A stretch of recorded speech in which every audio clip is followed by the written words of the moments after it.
on the other side of the door, but no one opened it. She stopped the parish watchman on his rounds, telling him she knew the Mars were in. She had even heard them, but no one was answering the door. He had passed by earlier, he said, and had tapped on the window to tell Ma that one of his shutters was loose. A man had called out, "We know it."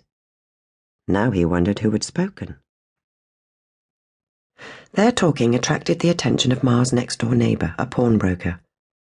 From his window he could see that the Mars' back door was open. With the encouragement of the neighbours and the watchman, he climbed the fence between the houses and entered. Some reports say it was the watchman who entered.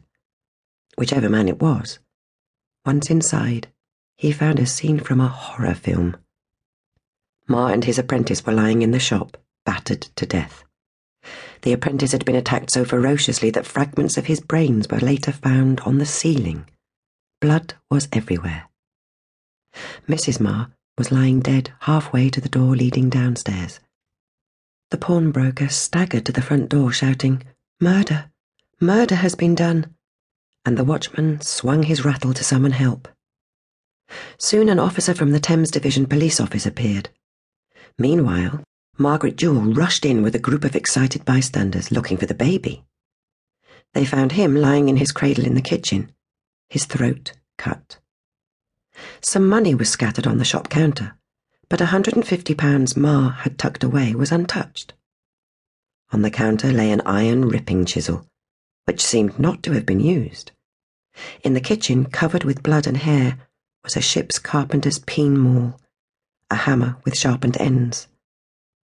A razor or knife must have been used on the baby, but none was found. Outside the back door were 2 sets of bloody footprints, and a babble of voices reported that a couple of men, maybe more, no one was quite sure, had been seen running away from the general direction of the Mars house at more or less the right time.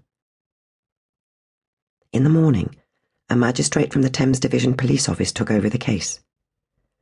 An officer from the Thames Division Police Office had responded the night before, and therefore the magistrates at the Thames office were now in charge. A magistrate ordered the printing of handbills offering a reward, and visited the site of the murder, where the bodies lay where they had fallen the night before. He was not the only one. What might be termed murder sightseeing was a popular pastime, and many went from curiosity to examine the premises, where they entered and saw the dead bodies. Inquests were held as quickly as possible after the event, usually at a public house or tavern near the scene of the crime. The bodies were left in situ for the jury to view.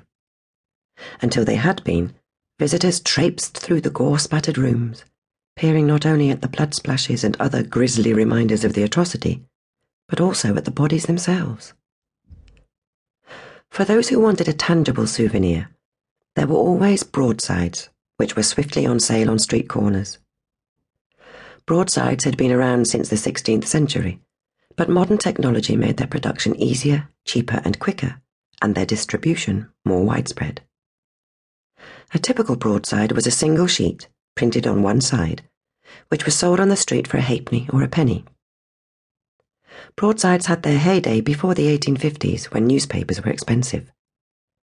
Most commonly, sheets were produced sequentially for each crime that caught the public's imagination.